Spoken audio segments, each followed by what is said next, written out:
Halo sahabatku, selamat datang kembali di channel Kita Bercerita. Kali ini akan menceritakan tentang di hari ulang tahunku ibu mertua mengirim kue ulang tahun beracun. Besoknya dia kaget karena melihatku masih bugar, dan dia bertanya, siapa yang makan kue ulang tahun semalam? Sebelum ceritanya dimulai, silahkan tulis di kolom komentar, dari kota mana saja kalian berasal. Jangan lupa tekan like dan subscribe, agar channel ini bisa berkembang dan bisa memberikan cerita yang lebih menarik lagi. Namaku Amelia. Jika orang lain melihat kehidupanku dari luar, mungkin mereka akan berkata bahwa aku adalah perempuan yang beruntung. Aku memiliki seorang suami bernama Yuda, pria yang bekerja keras sebagai manajer operasional di sebuah perusahaan logistik di kota kami. Kami tinggal di sebuah rumah sederhana yang dibeli dengan hasil tabungan bersama setelah 3 tahun menikah. Rumah itu tidak besar, tetapi cukup untuk menampung semua impian yang kami bangun sedikit demi sedikit. Setiap pagi aku selalu membuka jendela ruang tamu lebih dulu sebelum memulai aktivitas. Cahaya matahari yang masuk melalui sela-sela tirai menjadi pertanda bahwa hari baru telah dimulai. Setelah itu aku menyiapkan sarapan, menyeduh teh hangat untuk Yuda, lalu merapikan bekal makan siangnya. Rutinitas itu sudah menjadi bagian dari hidupku. Bukan karena merasa diwajibkan, melainkan karena aku menikmati peran sebagai istri yang ingin menghadirkan ketenangan di dalam rumah. Yuda sebenarnya pria yang penyayang. Ia tidak banyak berbicara, tetapi sering menunjukkan perhatian melalui tindakan-tindakan kecil. Sebelum berangkat bekerja, ia hampir selalu memastikan pintu rumah sudah terkunci, mengecek apakah aku membutuhkan sesuatu, lalu berpamitan sambil tersenyum. Kebiasaan sederhana itu membuatku merasa dihargai sebagai pasangan hidup. Namun, kehidupan rumah tangga tidak hanya tentang hubungan antara suami dan istri. Ada keluarga besar yang ikut menjadi bagian dari perjalanan kami. Dan di sanalah aku belajar bahwa tidak semua hubungan bisa berjalan semudah yang dibayangkan. Ibu mertuaku bernama Ibu Ratna. Beliau adalah perempuan yang dikenal tegas dan sangat menjaga harga diri keluarga. Banyak tetangga menghormatinya karena pembawaannya yang berwibawa. Di depan orang lain, beliau selalu tampak ramah, pandai berbicara, dan mampu mencairkan suasana. Tetapi sebagai menantu, aku sering merasa ada jarak yang sulit dijelaskan. Sejak pertama kali diperkenalkan kepada keluarga Yuda, aku sudah berusaha memberikan kesan terbaik. Aku datang dengan pakaian sederhana, berbicara sopan, dan selalu berusaha menghormati setiap anggota keluarga. Aku percaya bahwa rasa hormat harus diberikan terlebih dahulu sebelum berharap mendapat balasan yang sama. Pada awalnya semua terlihat baik-baik saja. Ibu Ratna menyambutku dengan senyum yang cukup hangat. Beliau bahkan sempat memujiku sebagai perempuan yang rajin dan pandai mengurus rumah. Aku mengira waktu akan membuat hubungan kami semakin dekat. Sayangnya, kenyataan tidak selalu berjalan seperti harapan. Setelah pernikahan berlangsung beberapa bulan, aku mulai merasakan perubahan kecil yang perlahan menjadi semakin jelas. Ibu Ratna mulai sering membandingkanku dengan perempuan lain. Kadang beliau menyebut menantu teman-temannya yang dianggap lebih sukses, lebih pandai menghasilkan uang, atau lebih sering datang mengunjungi orang tua. Awalnya aku menganggap semua itu hanyalah nasihat seorang ibu yang ingin anaknya hidup lebih baik. Aku memilih diam. Bagiku, membalas setiap ucapan yang kurang menyenangkan hanya akan memperpanjang persoalan. Aku percaya waktu dapat mengubah pandangan seseorang. Karena itu, setiap kali Ibu Ratna datang ke rumah, aku selalu menyambutnya dengan baik. Aku menyiapkan makanan favorit beliau, menyuguhkan teh hangat, dan mendengarkan cerita-ceritanya tanpa memotong pembicaraan. Walaupun tidak selalu mendapat tanggapan yang hangat, aku tetap berusaha menjaga sikap. Yuda mengetahui hubungan kami tidak terlalu dekat. Namun ia sering berkata dengan nada menenangkan, "Bu Ratna memang begitu dari dulu, Mel. Beliau sebenarnya sayang, hanya cara menyampaikannya yang berbeda." Aku memilih mempercayai perkataan suamiku. Aku tidak ingin Yuda berada di tengah-tengah dua perempuan yang sama-sama penting dalam hidupnya. Hari-hari pun terus berlalu. Aku mengisi waktuku dengan bekerja sebagai penulis lepas dari rumah. Pekerjaan itu membuatku cukup fleksibel. Sambil mengurus rumah, aku masih bisa memperoleh penghasilan tambahan. Tidak besar, tetapi cukup membantu memenuhi kebutuhan sehari-hari. Setiap sore aku biasanya menyiram tanaman di halaman depan. Ada bunga melati, mawar putih, dan beberapa pot tanaman herbal yang sengaja kutanam sendiri. Aktivitas sederhana itu selalu membuat pikiranku lebih tenang. Tetangga kami sering mampir hanya untuk berbincang sebentar. Mereka mengenalku sebagai pribadi yang mudah tersenyum dan tidak suka mencampuri urusan orang lain. Aku merasa lingkungan tempat kami tinggal adalah anugerah yang patut disyukuri. Tanpa terasa, bulan yang kutunggu akhirnya tiba. Bulan kelahiranku. Sejujurnya, sejak kecil aku tidak pernah terbiasa merayakan ulang tahun secara mewah. Orang tuaku mengajarkan bahwa bertambah usia berarti bertambah kesempatan untuk menjadi pribadi yang lebih baik. Karena itu, setiap ulang tahun aku lebih senang berkumpul bersama keluarga sambil makan malam sederhana. Yuda mengetahui kebiasaan itu. Seminggu sebelum hari ulang tahunku, ia mulai menunjukkan gelagat yang berbeda. Beberapa kali kulihat ia sibuk melihat ponselnya sambil tersenyum sendiri. Ketika kutanya, ia hanya menjawab singkat, "Nanti juga kamu tahu." Aku tertawa kecil melihat tingkahnya. Mau kasih kejutan ya? Yuda hanya mengangkat kedua bahunya sambil tersenyum. Hari-hari menjelang ulang tahunku dipenuhi suasana yang terasa menyenangkan. Aku sama sekali tidak memiliki firasat buruk. Bahkan hubungan kami dengan keluarga besar terlihat cukup tenang. Ibu Ratna juga tidak menghubungiku selama beberapa hari. Sesuatu yang menurutku justru membuat suasana menjadi lebih damai. Malam sebelum ulang tahunku, aku duduk sendirian di ruang tamu sambil menyusun daftar pekerjaan untuk minggu berikutnya. Di luar rumah terdengar suara jangkrik bersahutan. Angin malam berembus pelan melewati jendela yang sedikit terbuka. Yuda keluar dari kamar membawa 2 cangkir coklat hangat. "Besok usiamu bertambah 1 tahun." Aku tersenyum menerima cangkir itu. "Iya. Semoga kita selalu diberi kesehatan. Amin." Kami mengobrol cukup lama tentang rencana masa depan. Tentang rumah yang ingin kami renovasi sedikit demi sedikit. Tentang impian memiliki usaha sendiri. Tentang harapan agar keluarga kami selalu berada dalam lindungan Tuhan. Malam itu terasa begitu tenang. Tidak ada pertengkaran. Tidak ada perasaan curiga. Tidak ada tanda-tanda bahwa hidup kami akan segera berubah oleh sebuah peristiwa yang berawal dari sesuatu yang tampak begitu sederhana. Keesokan harinya adalah hari ulang tahunku. Aku bangun lebih awal dengan hati yang ringan. Setelah menunaikan ibadah pagi, aku mulai menyiapkan sarapan seperti biasanya. Tepat ketika matahari mulai meninggi, bel rumah kami berbunyi. Di depan pagar berdiri seorang kurir sambil membawa sebuah kotak besar yang dibungkus sangat rapi dengan pita berwarna emas. Ada kiriman untuk Ibu Amelia. Aku terkejut karena tidak merasa memesan apapun. Saat kuterima kotak itu, mataku langsung tertuju pada sebuah kartu kecil yang diselipkan di atasnya. Dengan tulisan tangan yang sangat kukenal, tertulis singkat, "Selamat ulang tahun, Amelia. Semoga panjang umur dan selalu berbahagia. Ibu Ratna." Aku tersenyum pelan. Untuk pertama kalinya setelah sekian lama, aku merasa mungkin hubungan kami mulai berubah menjadi lebih baik. Tanpa sedikit pun mengetahui bahwa hadiah sederhana yang baru saja tiba di rumahku itu, kelak akan menjadi awal dari sebuah rahasia besar yang mengguncang seluruh keluarga kami. Kotak hadiah itu masih berada di atas meja makan ketika Yuda selesai bersiap untuk berangkat bekerja. Cahaya matahari pagi menembus jendela dapur, memantulkan warna pita emas yang membungkus kotak tersebut hingga terlihat begitu indah. Sekilas, tidak ada yang tampak aneh.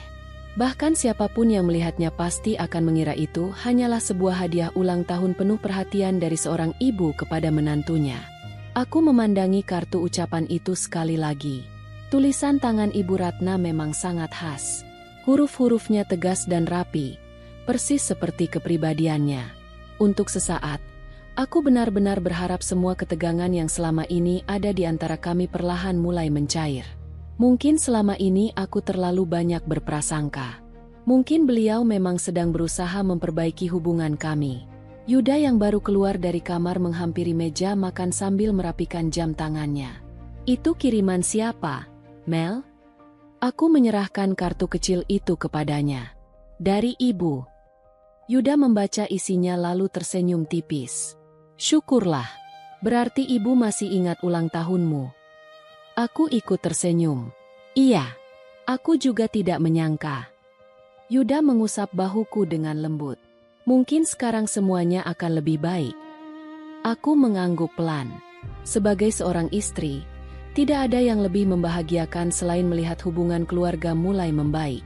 Aku tidak pernah menginginkan permusuhan.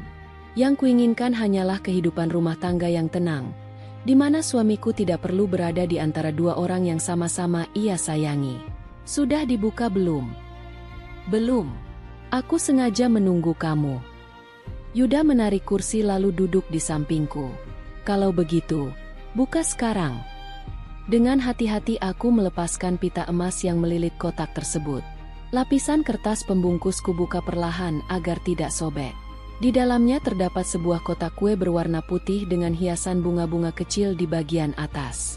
Saat penutupnya kubuka, tampak sebuah kue ulang tahun berukuran sedang yang dihiasi krim putih, potongan stroberi segar, dan tulisan coklat bertuliskan, "Selamat ulang tahun Amelia."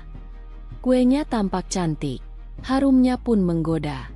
Yuda bahkan sempat berseloroh sambil tersenyum. Wah, Ibu sampai repot-repot memilihkan kue sebagus ini. Aku mengangguk. Mudah-mudahan nanti sore kita bisa makan bersama. Aku pulang lebih cepat hari ini. Serius? Iya. Masa ulang tahun istri cuma sebentar. Kami sama-sama tertawa kecil. Suasana pagi itu terasa hangat. Sebelum berangkat, Yuda kembali mengucapkan selamat ulang tahun dan memelukku sebentar. Setelah mobilnya keluar dari halaman rumah, aku berdiri beberapa saat di teras sambil melambaikan tangan hingga kendaraan itu menghilang di ujung jalan. Aku kembali masuk ke dalam rumah. Kue itu masih berada di meja makan. Entah mengapa, aku memilih belum memasukkannya ke dalam lemari pendingin. Aku justru mengambil beberapa foto untuk dikirim kepada sahabatku, Nisa. Ia langsung membalas dengan pesan singkat. Wah, cantik sekali kuenya. Dari siapa? Dari ibu mertuaku. Balasku. Tak lama kemudian, muncul balasan lagi. Semoga hubungan kalian makin baik ya. Aku hanya tersenyum membaca doa itu. Sepanjang siang aku menjalani aktivitas seperti biasa. Menyelesaikan beberapa pekerjaan menulis, menyiram tanaman, lalu membersihkan rumah. Sesekali pandanganku tertuju ke arah meja makan. Tempat kue ulang tahun itu masih tersimpan dengan rapi. Menjelang siang, ponselku berdering. Nama Ibu Ratna muncul di layar. Jantungku sedikit berdebar karena beliau jarang sekali menghubungiku lebih dulu. Aku segera mengangkat telepon itu. Assalamualaikum, Bu. Waalaikumsalam. Suara beliau terdengar tenang. Selamat ulang tahun, Amelia. Terima kasih banyak, Bu. Kuenya sudah sampai. Cantik sekali. Syukurlah kalau sudah diterima. Aku merasa percakapan kami berjalan jauh lebih hangat daripada biasanya.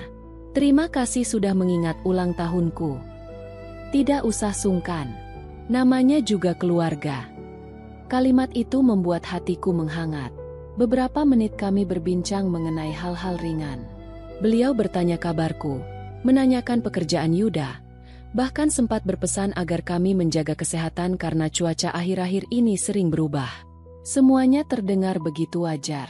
Setelah telepon ditutup, aku benar-benar yakin bahwa hubungan kami mulai memasuki babak baru yang lebih baik.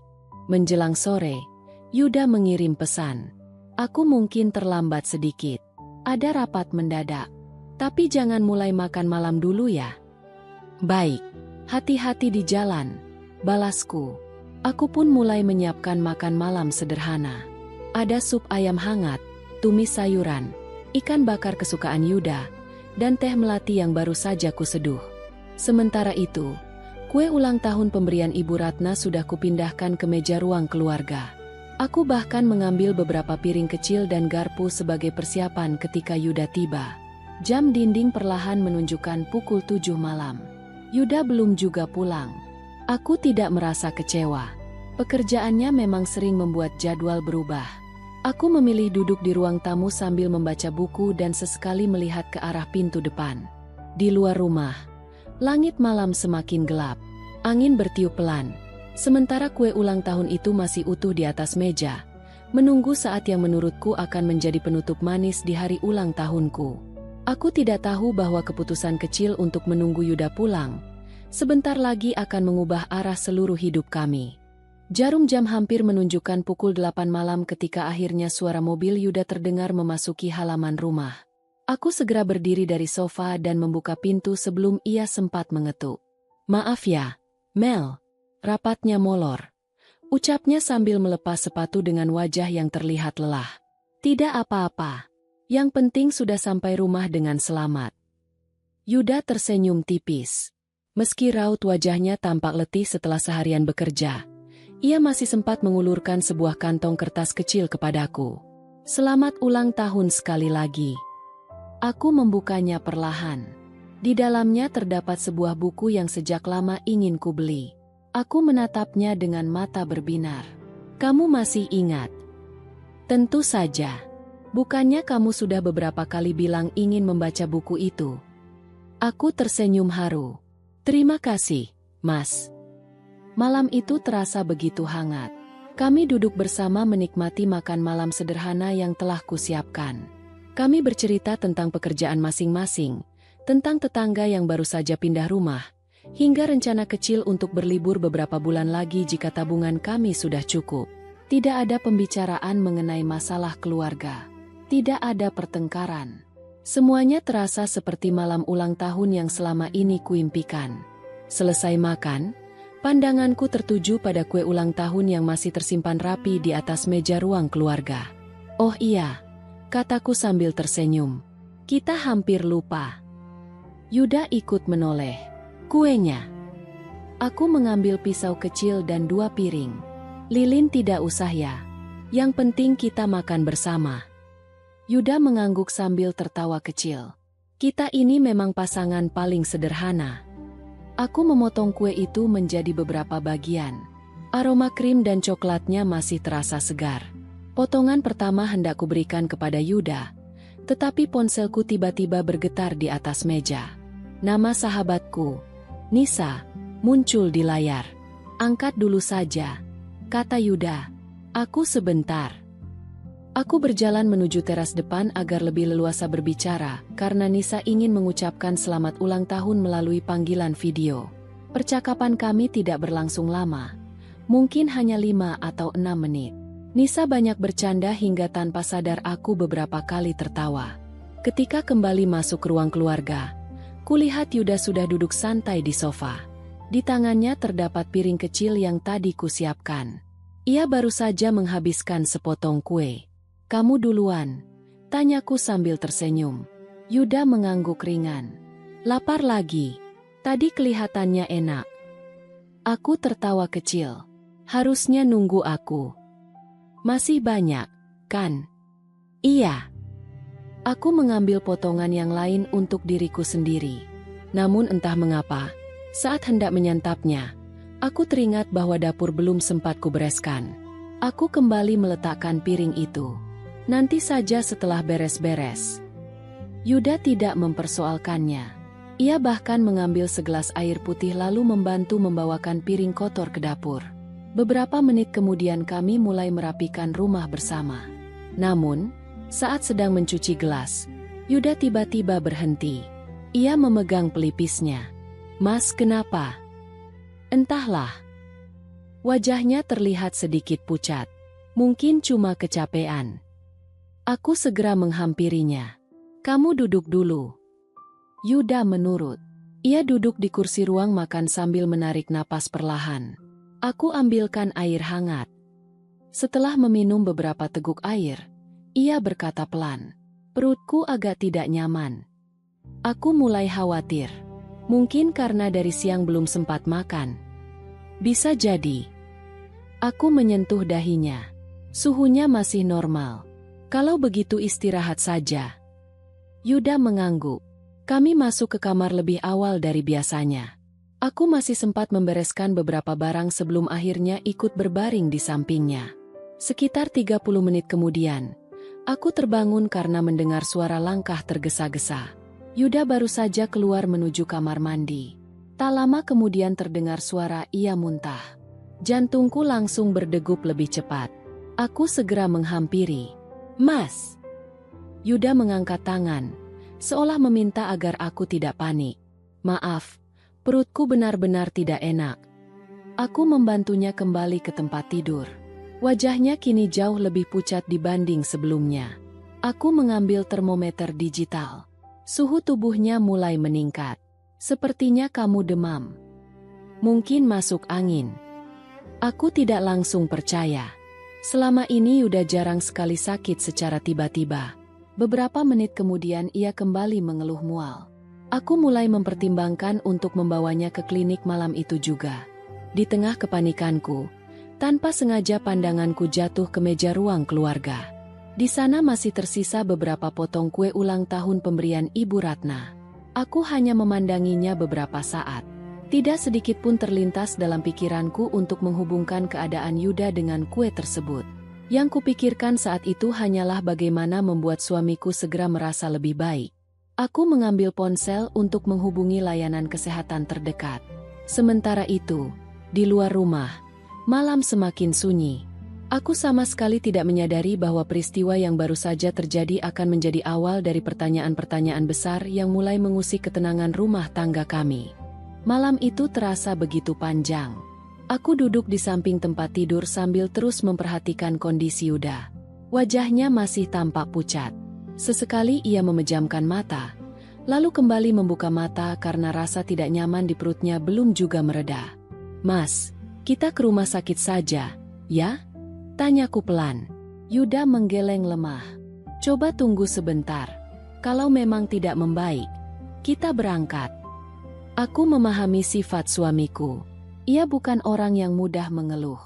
Bahkan ketika sedang sakit sekalipun, ia selalu berusaha terlihat baik-baik saja agar orang lain tidak ikut khawatir. Justru karena itulah aku semakin cemas melihat keadaannya malam itu. Aku mengambil handuk kecil yang telah kubasahi air hangat, lalu mengompres dahinya. "Maaf jadi merepotkan di hari ulang tahunmu," katanya lirih. Aku langsung menggeleng. "Jangan bicara begitu. Yang penting sekarang Mas cepat sembuh."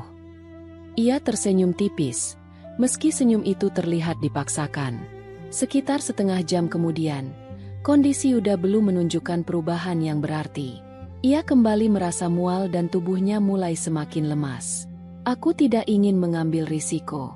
"Ayo, kita berangkat sekarang." Kali ini Yuda tidak lagi menolak. Dengan perlahan aku membantunya mengenakan jaket. Lalu kami menuju mobil. Jalanan kota sudah jauh lebih lengang karena waktu hampir menunjukkan pukul 11 malam. Sepanjang perjalanan aku beberapa kali melirik ke arah Yuda. Ia lebih banyak memejamkan mata sambil menyandarkan kepala di kursi. Aku terus berusaha menenangkan diri.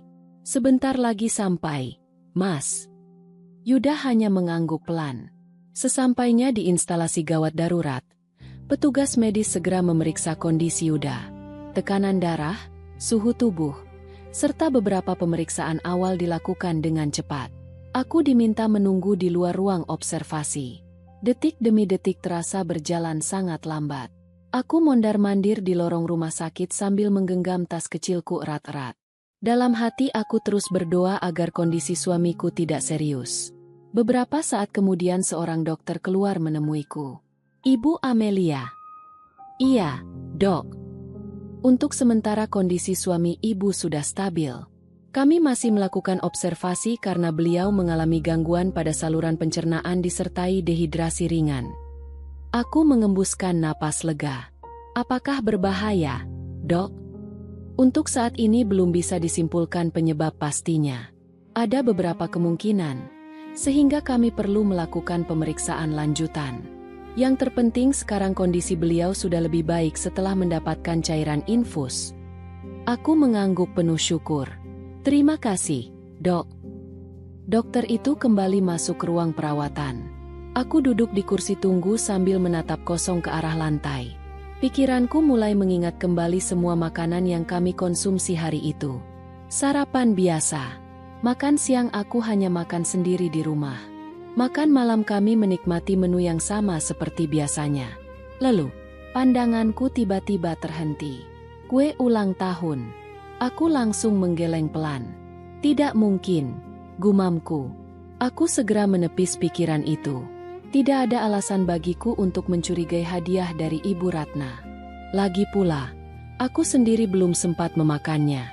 Mungkin memang hanya kebetulan Yuda sedang mengalami gangguan pencernaan. Aku mencoba meyakinkan diriku sendiri. Tak lama kemudian, ponselku berdering. Nama yang muncul membuatku sedikit terkejut. Ibu Ratna. Aku menarik napas sebelum menerima panggilan itu. Assalamualaikum, Bu. Waalaikumsalam. Suara beliau terdengar seperti biasa. Bagaimana ulang tahunmu? Sudah selesai acaranya. Aku menoleh ke arah ruang observasi. Bu, sekarang saya sedang di rumah sakit. Hah? Rumah sakit? Iya, Bu. Ada apa? Mas Yuda tiba-tiba sakit malam ini. Beberapa detik suasana menjadi hening. Loh, Yuda sakit? Iya, tadi mendadak mual dan tubuhnya lemas. Oh. Jawaban Ibu Ratna terdengar singkat. Beliau lalu bertanya beberapa hal mengenai kondisi Yuda.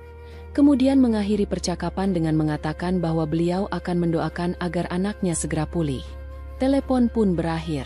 Entah mengapa, setelah panggilan itu selesai, aku merasa ada sesuatu yang sulit dijelaskan. Bukan karena ucapan beliau, melainkan karena nada suaranya. Aku tidak tahu apakah hanya perasaanku saja, tetapi beliau terdengar sangat terkejut ketika mengetahui bahwa yang sedang dirawat justru Yuda. Aku kembali mencoba berpikir positif. Mungkin semua ibu memang akan panik jika mendengar anaknya masuk rumah sakit. Sekitar 1 jam kemudian, dokter memperbolehkanku menemui Yuda. Ia sudah tampak lebih segar meskipun masih lemah. Gimana, Mas? Sudah lumayan. Aku tersenyum lega. Alhamdulillah. Yuda menggenggam tanganku. Maaf ya, ulang tahunmu jadi begini. Aku membalas genggamannya. Ulang tahun bisa datang setiap tahun. Tapi kesehatanmu jauh lebih penting. Yuda tersenyum kecil. Kami kemudian berbincang pelan untuk mengusir rasa cemas. Tanpa sengaja aku bertanya. Mas, sebelum mulai merasa mual tadi, apa yang terakhir kamu makan? Yuda berpikir sejenak. Setelah makan malam, seingatku cuma makan sepotong kue ulang tahun. Aku terdiam. Bukan karena ingin menuduh siapapun, melainkan karena kalimat itu sama persis dengan daftar yang sejak tadi berputar di dalam kepalaku. Namun aku segera mengubah pembicaraan. Aku tidak ingin membuat Yuda ikut memikirkan sesuatu yang belum tentu benar. Di luar ruang rawat, malam mulai berganti menuju dini hari. Sementara di rumah kami, beberapa potong kue ulang tahun itu masih tersimpan di dalam kotaknya, belum tersentuh lagi. Aku sama sekali belum menyadari bahwa benda sederhana itu sebentar lagi akan menjadi pusat perhatian dalam sebuah peristiwa yang membuat seluruh keluarga kami tidak lagi bisa berpura-pura bahwa semuanya baik-baik saja. Pagi itu, sinar matahari mulai memasuki jendela ruang rawat ketika Yuda akhirnya membuka matanya dengan lebih segar. Wajahnya memang belum sepenuhnya pulih, tetapi kondisinya jauh lebih baik dibandingkan malam sebelumnya. Aku yang sejak tadi duduk di samping tempat tidurnya langsung tersenyum lega. Alhamdulillah, Mas sudah kelihatan lebih baik. Yuda membalas senyumku. Terima kasih sudah menemani semalaman. Aku menggenggam tangannya. Sudah tugas seorang istri. Tak lama kemudian, dokter datang untuk memeriksa kondisi Yuda. Setelah melihat hasil pemeriksaan awal, dokter menjelaskan bahwa kondisi Yuda sudah stabil. Tetapi beliau menyarankan agar Yuda tetap beristirahat dan menghindari makanan yang belum dipastikan kebersihannya sampai hasil pemeriksaan lanjutan keluar. Aku mengangguk memahami. Sebelum dokter pergi, beliau sempat bertanya dengan tenang. Semalam sebelum keluhan muncul, apa Bapak mengonsumsi makanan atau minuman yang berbeda dari biasanya? Yuda berpikir beberapa saat. Makan malam seperti biasa di rumah. Lalu, ada sepotong kue ulang tahun. Dokter hanya mencatat jawaban itu tanpa menyimpulkan apapun. Kami belum bisa memastikan penyebabnya. Informasi ini hanya membantu kami dalam proses pemeriksaan. Aku merasa sedikit lega mendengar penjelasan tersebut. Dokter tidak terburu-buru mengambil kesimpulan, dan aku pun tidak ingin menuduh siapapun tanpa dasar yang jelas. Namun, setelah dokter keluar, pikiranku justru semakin dipenuhi pertanyaan. Sekitar pukul 9 pagi, ponselku kembali berdering. Nama Ibu Ratna muncul di layar. Aku segera mengangkatnya. "Assalamualaikum, Bu." "Waalaikumsalam." Suara beliau terdengar terburu-buru. "Bagaimana keadaan Yuda sekarang?" "Sudah jauh lebih baik, Bu." "Syukurlah." Beliau terdiam beberapa detik.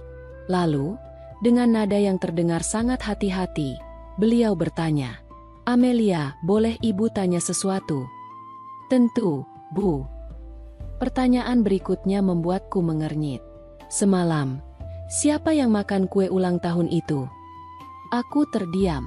Pertanyaan itu terdengar begitu aneh. Bukan karena isi pertanyaannya, tetapi karena itulah hal pertama yang beliau tanyakan setelah mengetahui kondisi Yuda. Aku menjawab apa adanya. "Mas Yuda sempat makan 1 potong, Bu." Di ujung telepon, tidak terdengar suara apapun. Hening. Sangat hening. Aku bahkan sempat melihat layar ponsel untuk memastikan panggilan belum terputus. "Bu." Barulah terdengar suara napas panjang. "Lalu, kamu sendiri?" "Aku belum sempat makan." Kali ini keheningan terasa lebih panjang. Jantungku mulai berdegup lebih cepat. Aku tidak mengerti mengapa pertanyaan sederhana itu justru membuat suasana berubah. Beberapa detik kemudian, Ibu Ratna buru-buru mengakhiri pembicaraan. "Ya sudah, Ibu senang Yuda mulai membaik." "Terima kasih, Bu." Telepon terputus. Aku menatap layar ponsel cukup lama. Untuk pertama kalinya sejak menerima kue ulang tahun itu, ada perasaan yang sulit kujelaskan. Mengapa beliau tidak bertanya bagaimana keadaanku? Mengapa yang ingin beliau ketahui justru siapa yang memakan kue itu? Siang harinya, aku pulang sebentar ke rumah untuk mengambil pakaian ganti Yuda. Begitu membuka pintu, suasana rumah terasa sangat sunyi. Pandanganku langsung tertuju ke meja ruang keluarga. Kotak kue itu masih berada di tempat yang sama. Di dalamnya masih tersisa beberapa potong. Aku berdiri beberapa saat sambil mengingat kembali semua kejadian semalam. Lalu tanpa sengaja, mataku melihat kartu ucapan yang masih terselip di bawah kotak. Tulisan tangan Ibu Ratna kembali membuatku teringat pada pertanyaan beliau pagi tadi. "Semalam, siapa yang makan kue ulang tahun itu?" Kalimat itu terus berputar di kepalaku. Aku tidak ingin berprasangka buruk, tetapi aku juga tidak bisa mengabaikan keanehan tersebut. Karena merasa perlu berhati-hati, aku memutuskan untuk tidak membuang sisa kue itu. Aku menutup kotaknya kembali, lalu menyimpannya di dalam lemari pendingin. "Biar saja tetap ada," gumamku pelan. "Kalau memang tidak ada masalah, tidak ada yang perlu dikhawatirkan." Sore harinya aku kembali ke rumah sakit. Yuda sudah tampak lebih ceria. Kami sempat berbincang ringan hingga tiba-tiba pintu ruang rawat diketuk. Aku menoleh. Ternyata Ibu Ratna datang seorang diri. Beliau langsung menghampiri tempat tidur Yuda. "Yuda, bagaimana sekarang?" "Sudah jauh lebih baik, Bu." Ibu Ratna mengusap kepala anaknya dengan penuh kasih sayang. Aku memperhatikan wajah beliau. Entah mengapa, sejak memasuki ruangan, pandangan matanya beberapa kali mengarah kepadaku. Seolah-olah beliau sedang memastikan sesuatu. Beberapa menit kemudian, beliau akhirnya menoleh kepadaku. "Amelia." "Iya, Bu." "Kamu benar-benar tidak makan kuenya?" Pertanyaan itu kembali terdengar. Untuk kedua kalinya. Kini diucapkan secara langsung. Aku memandang wajah beliau dengan tenang. "Belum, Bu." Wajah Ibu Ratna mendadak berubah pucat. Beliau tampak kehilangan senyum yang sejak tadi berusaha dipertahankan.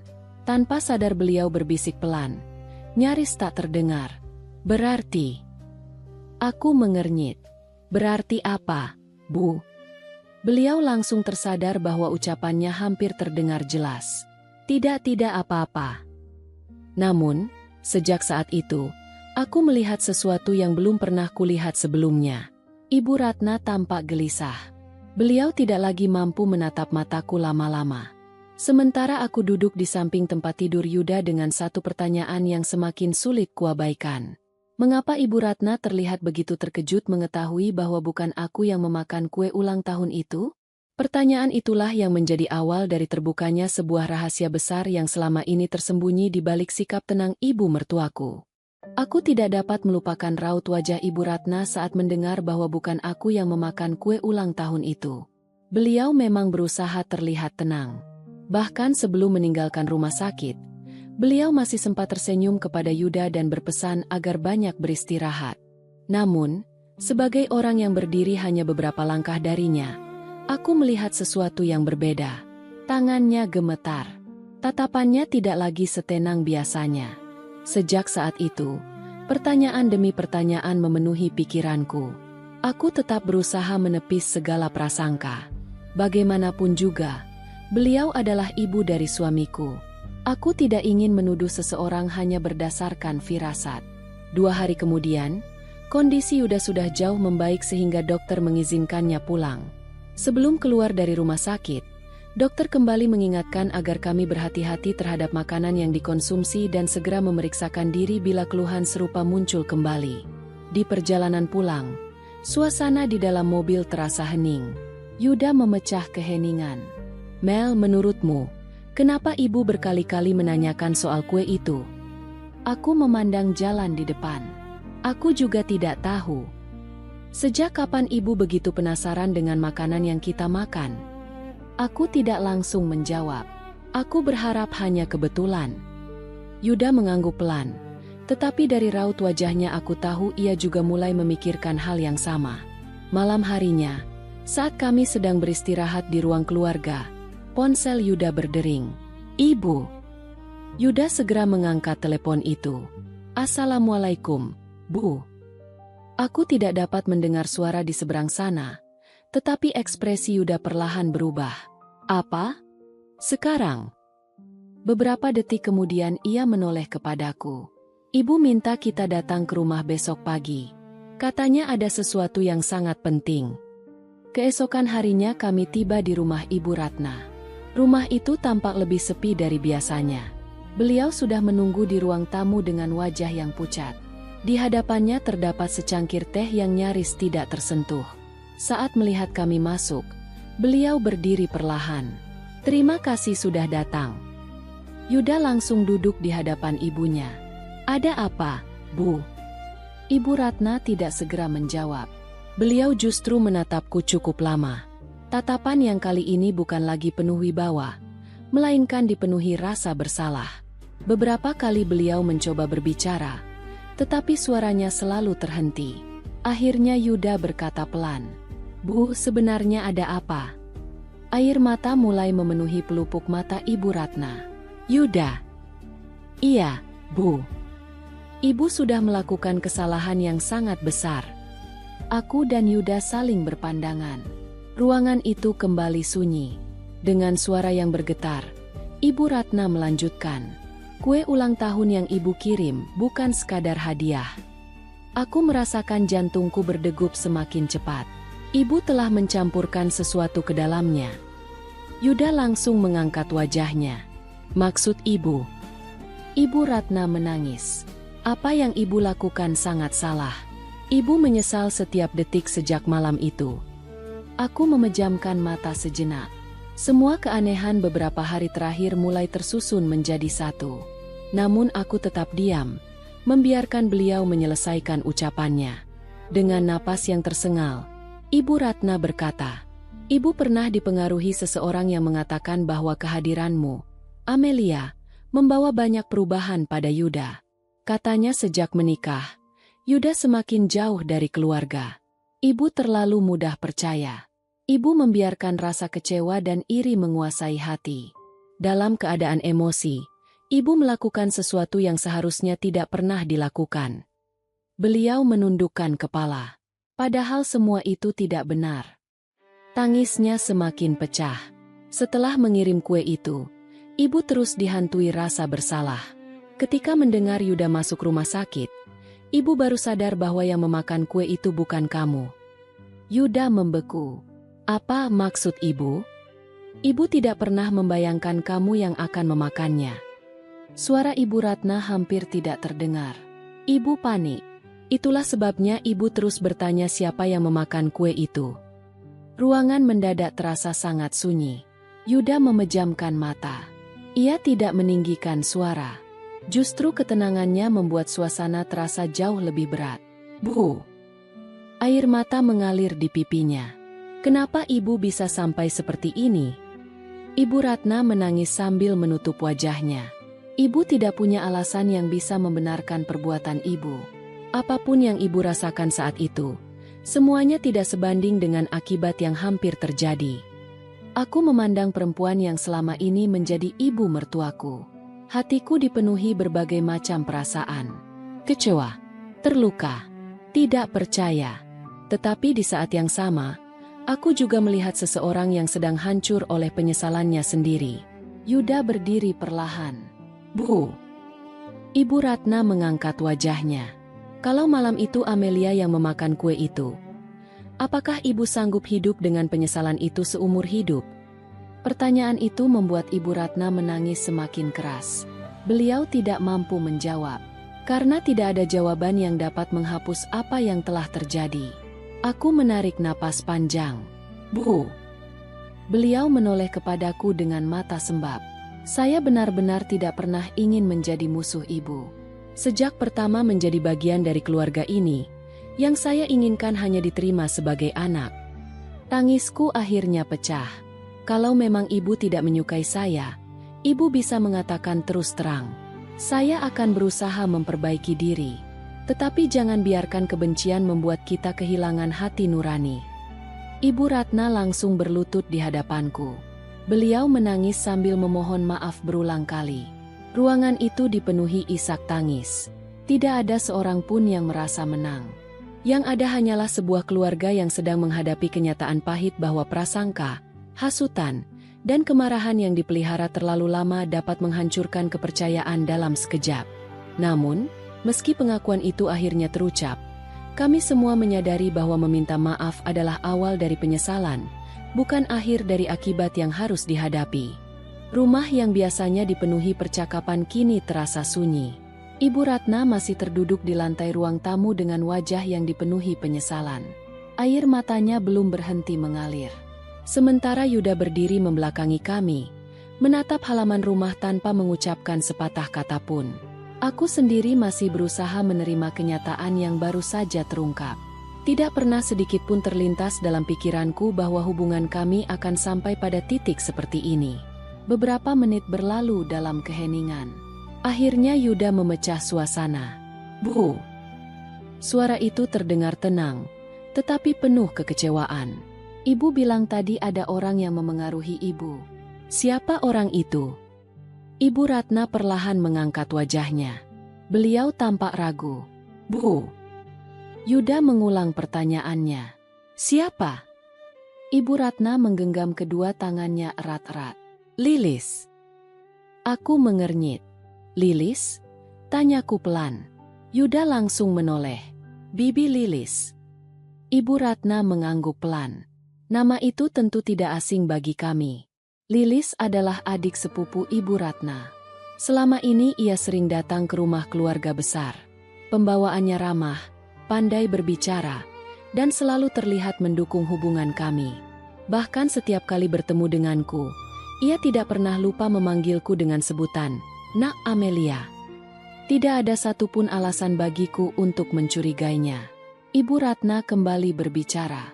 Selama hampir setahun terakhir, Lilis terus mengatakan bahwa Amelia hanya berpura-pura baik. Aku terdiam. Dia bilang, sejak Yuda menikah, anakku jadi lebih sering membela istrinya daripada keluarganya sendiri. Yuda menarik napas panjang. Ibu percaya begitu saja. Ibu terlalu mudah dipengaruhi. Beliau kembali menangis. Lilis terus mengatakan bahwa kalau Amelia tidak ada, semuanya akan kembali seperti dulu. Aku merasakan dada sesak. Ternyata benih kebencian itu tidak tumbuh begitu saja. Ada seseorang yang selama ini terus menyiramnya dengan prasangka. Namun Yuda masih belum puas. Kalau hanya karena hasutan, kenapa Lilis melakukan itu? Pertanyaan itu membuat Ibu Ratna kembali terdiam. Beliau tampak seperti sedang mempertimbangkan sesuatu. Akhirnya beliau bangkit, berjalan menuju kamar, lalu kembali membawa sebuah map coklat yang sudah tampak usang. Ini. Beliau menyerahkannya kepada Yuda. Apa ini? Buka saja. Yuda membuka map tersebut. Di dalamnya terdapat beberapa lembar fotokopi sertifikat tanah, surat warisan keluarga, dan beberapa dokumen lama. Aku ikut mendekat. Semakin lama membaca isi dokumen itu, wajah Yuda berubah. Ini rumah kakek. Ibu Ratna mengangguk. Iya. Tapi kenapa ada nama Bibi Lilis di sini? Ibu Ratna mengusap air matanya. Karena selama ini ada sengketa pembagian warisan yang belum selesai. Aku mulai memahami arah pembicaraan. Beliau melanjutkan. Lilis percaya bahwa selama Yuda masih menjadi anak yang paling dipercaya keluarga, maka bagian warisan yang ia inginkan tidak akan pernah ia dapatkan. Yuda menatap ibunya dengan wajah tidak percaya. Jadi semua ini berawal dari persoalan harta. Ruangan kembali sunyi. Aku benar-benar tidak menyangka. Selama ini aku mengira ketidaksukaan Ibu Ratna kepadaku murni karena persoalan hubungan mertua dan menantu. Ternyata ada persoalan lama yang jauh lebih rumit. Lilis memanfaatkan hubungan kami yang memang tidak harmonis. Sedikit demi sedikit ia menanamkan prasangka. Setiap kesalahpahaman dibesar-besarkan. Setiap perbedaan pendapat dijadikan bukti bahwa aku telah memisahkan Yuda dari keluarganya. Bahkan ketika aku tidak datang ke acara keluarga karena sedang sakit, Lilis mengatakan bahwa aku sengaja tidak menghormati orang tua. Ketika Yuda memilih menghabiskan akhir pekan bersamaku, ia mengatakan bahwa semua itu pasti karena aku melarang suamiku pulang. Semua ucapan itu terus diulang. Berbulan-bulan. Hingga akhirnya Ibu Ratna kehilangan kemampuan untuk melihat kenyataan dengan jernih. Air mataku perlahan mengalir. Jadi, selama ini apapun yang saya lakukan tetap dianggap salah. Ibu Ratna menundukkan kepala. Iya. Beliau tidak membela dirinya lagi. Karena hati ibu sudah dipenuhi prasangka. Yuda menutup map itu perlahan. Lalu sekarang di mana Bibi Lilis? Ibu Ratna tampak semakin gelisah. Itulah yang membuat ibu semakin menyesal. Maksud ibu? 2 hari setelah Yuda dirawat di rumah sakit, beliau berhenti sejenak. Lilis datang ke rumah. Apa yang dia katakan? Ibu Ratna memejamkan mata. Dia bertanya. Suara beliau semakin lirih. Apakah Amelia sudah memakan kuenya? Jantungku serasa berhenti sesaat. Itu yang membuat ibu sadar. Sadar apa? Bahwa Lilis tahu persis apa yang telah ibu lakukan. Aku dan Yuda saling berpandangan. Selama ini kami mengira semua kesalahan sepenuhnya berada pada Ibu Ratna. Namun pengakuan itu membuka kenyataan baru. Ada seseorang yang bukan hanya menanamkan kebencian, tetapi juga mengetahui rencana tersebut sejak awal. Bahkan setelah semuanya terjadi, orang itu datang bukan untuk menyesal, melainkan memastikan apakah tujuannya telah tercapai. Yuda mengepalkan tangannya. Kenapa ibu baru mengatakan semua ini sekarang? Ibu Ratna kembali menangis. Karena ibu takut. Takut apa? Takut keluarga ini benar-benar hancur. Yuda menatap ibunya cukup lama. Kemudian ia berkata dengan suara pelan namun tegas. Bu, keluarga ini sudah hampir hancur sejak ibu memilih percaya kepada orang lain daripada berbicara langsung kepada kami. Kalimat itu membuat Ibu Ratna kembali tertunduk. Sementara aku menyadari satu hal. Pengakuan hari itu belum menjadi akhir dari persoalan. Justru membuka pintu menuju kenyataan yang jauh lebih mengejutkan. Karena kini kami tahu, di balik semua peristiwa yang hampir menghancurkan rumah tangga kami, masih ada satu orang yang belum pernah mempertanggungjawabkan perbuatannya. Dan orang itu masih bebas di luar sana. 2 hari setelah percakapan yang mengguncang keluarga kami, Yuda memutuskan bahwa persoalan ini tidak boleh lagi disembunyikan. Bukan untuk mempermalukan siapapun, tetapi agar tidak ada lagi kebohongan yang terus tumbuh di dalam keluarga. Atas permintaan Yuda, seluruh keluarga dekat berkumpul di rumah Ibu Ratna pada hari Minggu siang. Ruang tamu yang biasanya menjadi tempat bercengkerama kini dipenuhi suasana yang jauh berbeda. Tidak ada tawa, tidak ada obrolan ringan. Semua orang duduk dengan wajah penuh tanda tanya. Aku duduk di samping Yuda. Sementara Ibu Ratna terlihat jauh lebih tenang dibanding beberapa hari sebelumnya, meskipun wajahnya masih menyimpan penyesalan yang mendalam. Tak lama kemudian, suara mobil berhenti di depan rumah. Seseorang melangkah masuk dengan senyum yang masih sama seperti biasanya. Dialah Lilis. "Maaf ya, aku sedikit terlambat," katanya sambil tersenyum ramah kepada semua orang. Ia bahkan sempat menghampiriku. "Amelia, bagaimana kabarmu sekarang? Kudengar Yuda sempat sakit." Aku membalas dengan senyum tipis. "Alhamdulillah, sudah lebih baik." Lilis mengangguk, seolah benar-benar ikut merasa lega. Andaikan aku tidak mengetahui semua yang telah diungkapkan Ibu Ratna, mungkin aku masih akan menganggapnya sebagai kerabat yang paling perhatian. Setelah semua anggota keluarga hadir, Yuda berdiri. "Terima kasih sudah datang." Semua mata tertuju kepadanya. Ada persoalan yang harus diselesaikan hari ini. Lilis masih tampak tenang. "Memangnya ada apa?" Yuda tidak langsung menjawab. Ia menoleh kepada ibunya. "Bu, apakah ibu masih bersedia mengatakan yang sebenarnya di depan keluarga?" Ibu Ratna mengangguk pelan. Dengan suara yang bergetar, beliau menceritakan semuanya. Beliau mengakui bahwa selama berbulan-bulan dirinya dipenuhi prasangka terhadapku. Beliau mengakui telah mengambil keputusan yang sangat keliru karena membiarkan kebencian menguasai hati. Beliau juga mengakui bahwa sebagian besar prasangka itu tumbuh setelah sering mendengar cerita dan penilaian dari Lilis. Semakin lama pengakuan itu berlangsung, wajah Lilis mulai kehilangan senyumnya. "Ratna, kamu bicara apa?" katanya mencoba memotong. Namun Ibu Ratna tetap melanjutkan. "Lilis terus mengatakan bahwa Amelia ingin memisahkan Yuda dari keluargaku. Itu hanya nasihat." "Tidak." Suara Ibu Ratna kali ini terdengar jauh lebih tegas. "Itu hasutan." Ruangan mendadak sunyi. Lilis tertawa kecil, berusaha mencairkan suasana. "Kalian ini terlalu berlebihan." Namun Yuda mengeluarkan ponselnya. "Aku ingin semua orang mendengar sesuatu." Ia menekan tombol pemutar suara. Ruangan langsung dipenuhi rekaman percakapan. Ternyata sehari setelah pengakuan Ibu Ratna, Yuda telah meminta izin kepada ibunya untuk merekam pembicaraan mereka ketika mengulang kembali semua kejadian sebagai catatan keluarga. Dalam rekaman itu terdengar jelas ucapan Ibu Ratna. Lilis datang ke rumah dan bertanya, "Apakah Amelia sudah memakan kuenya?" Saat itulah aku sadar dia mengetahui semuanya. Suasana ruang tamu berubah. Semua anggota keluarga menoleh kepada Lilis. Untuk pertama kalinya, wajahnya benar-benar pucat. Itu hanya salah paham." Yuda menatap bibinya dengan tenang. "Kalau memang salah paham, mengapa bibi menanyakan apakah Amelia sudah memakan kue itu? Dari mana bibi tahu bahwa yang seharusnya memakan kue itu adalah Amelia?" Lilis terdiam. Tidak ada jawaban.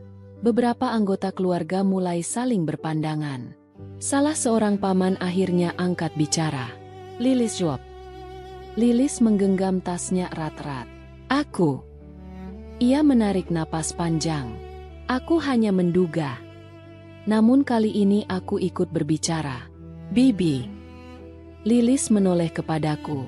"Selama ini saya selalu menganggap Bibi adalah orang yang paling membela saya di keluarga ini." Wajah Lilis semakin tegang. "Tetapi sekarang saya ingin bertanya satu hal." Aku menatap matanya tanpa rasa marah. "Kalau memang Bibi tidak menyukai saya, mengapa tidak pernah mengatakannya langsung?" Pertanyaan itu membuat Lilis menundukkan kepala. Beberapa detik kemudian, ia akhirnya menghela napas panjang. "Aku memang iri." Semua orang terdiam. Aku iri melihat hubungan Yuda dan Amelia. Ia melanjutkan dengan suara lirih. Selama ini anak-anakku sendiri tidak pernah seakrab itu denganku. Air matanya mulai mengalir. Lalu ketika muncul persoalan warisan keluarga, aku takut Ratna dan Yuda akan menjadi pihak yang paling didengar.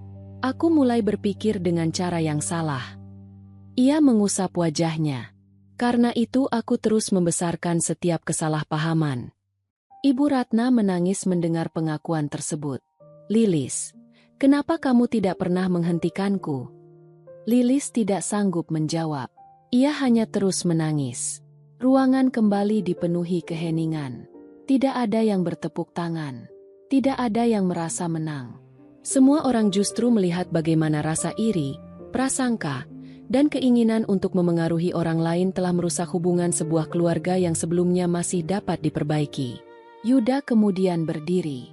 Mulai hari ini, persoalan warisan akan diselesaikan secara terbuka bersama seluruh keluarga, dengan cara yang adil dan sesuai aturan. Tidak boleh ada lagi bisik-bisik, hasutan, atau saling memengaruhi. Semua anggota keluarga mengangguk. Aku memandang Ibu Ratna. Beliau menangis sambil menggenggam tanganku. Amelia, kalau suatu hari nanti kamu bisa memaafkan ibu, itu akan menjadi anugerah terbesar dalam hidup ibu. Aku menarik napas panjang. Bu, memaafkan bukan berarti melupakan apa yang terjadi. Beliau mengangguk pelan. Tetapi saya ingin keluarga ini berhenti saling menyakiti.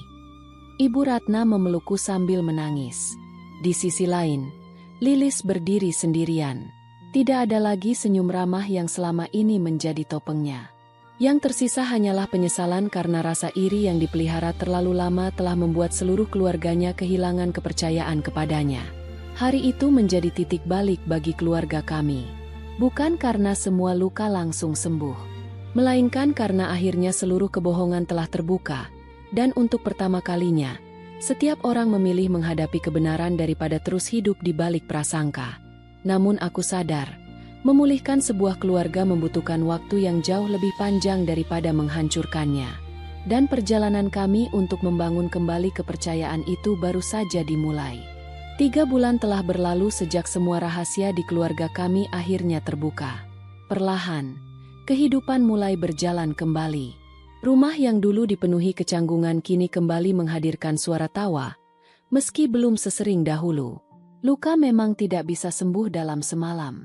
Kepercayaan yang pernah retak juga tidak bisa dipulihkan hanya dengan satu permintaan maaf.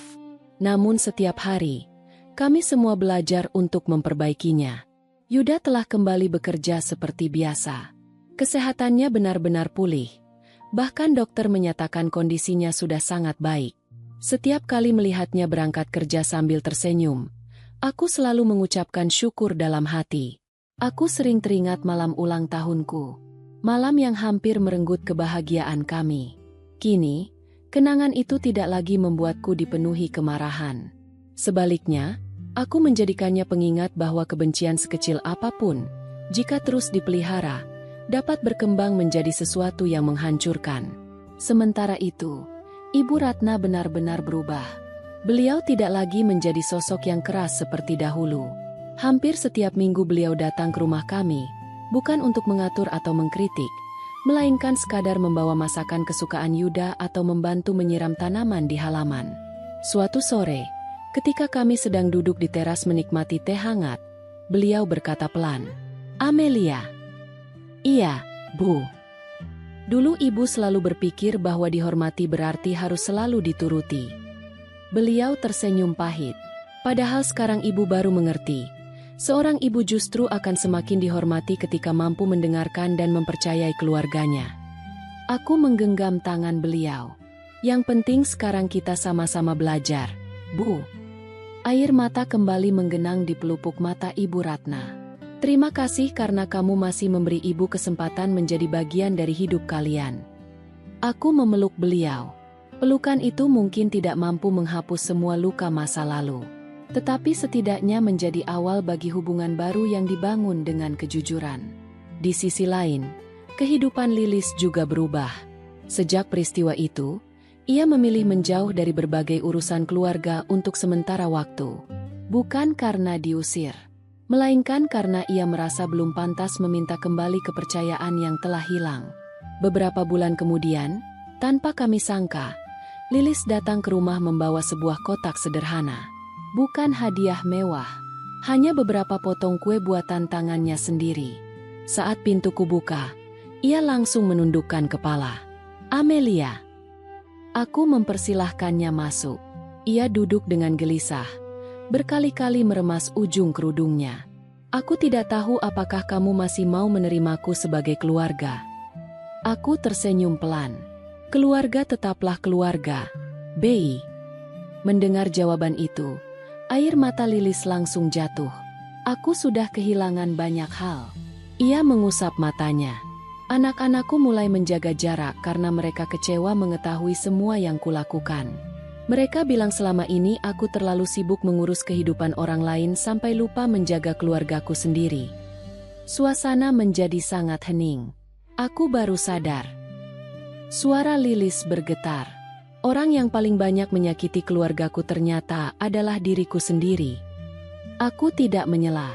Karena terkadang seseorang membutuhkan ruang untuk mengakui kesalahannya tanpa dihakimi. Tak lama kemudian, Yuda dan Ibu Ratna keluar dari ruang tengah. Melihat Lilis menangis, Ibu Ratna ikut risak. Lilis segera berdiri. "Ratna." Ia menatap sepupunya dengan mata sembab. "Maafkan aku." Ibu Ratna mendekat. "Seharusnya aku tidak membiarkan perkataanmu menguasai pikiranku." Lilis menggeleng. "Dan seharusnya aku tidak pernah menanamkan kebencian di hatimu." Mereka saling berpelukan. Tangisan keduanya memenuhi ruang tamu. Tidak ada lagi gengsi. Tidak ada lagi keinginan untuk saling menyalahkan.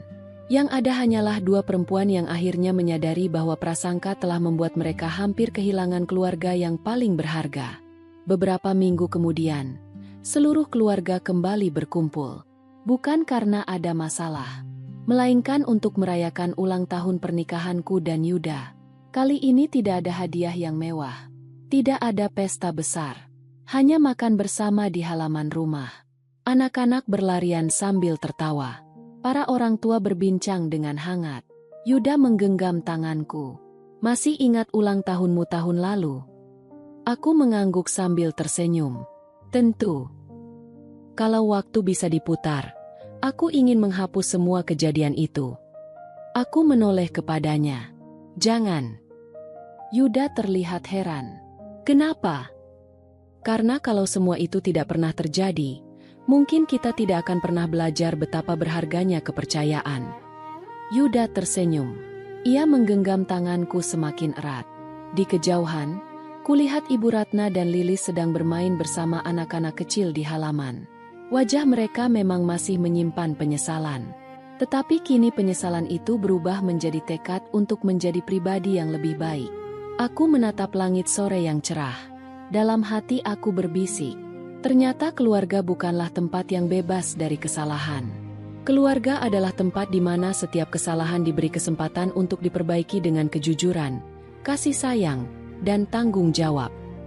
Hari itu aku benar-benar memahami satu hal. Harta, kedudukan, maupun ego tidak akan pernah mampu menggantikan hangatnya kepercayaan di dalam sebuah keluarga. Karena ketika kepercayaan hilang, kasih sayang ikut terluka. Namun ketika kasih sayang dijaga dengan ketulusan, kepercayaan yang sempat retak pun masih memiliki kesempatan untuk tumbuh kembali.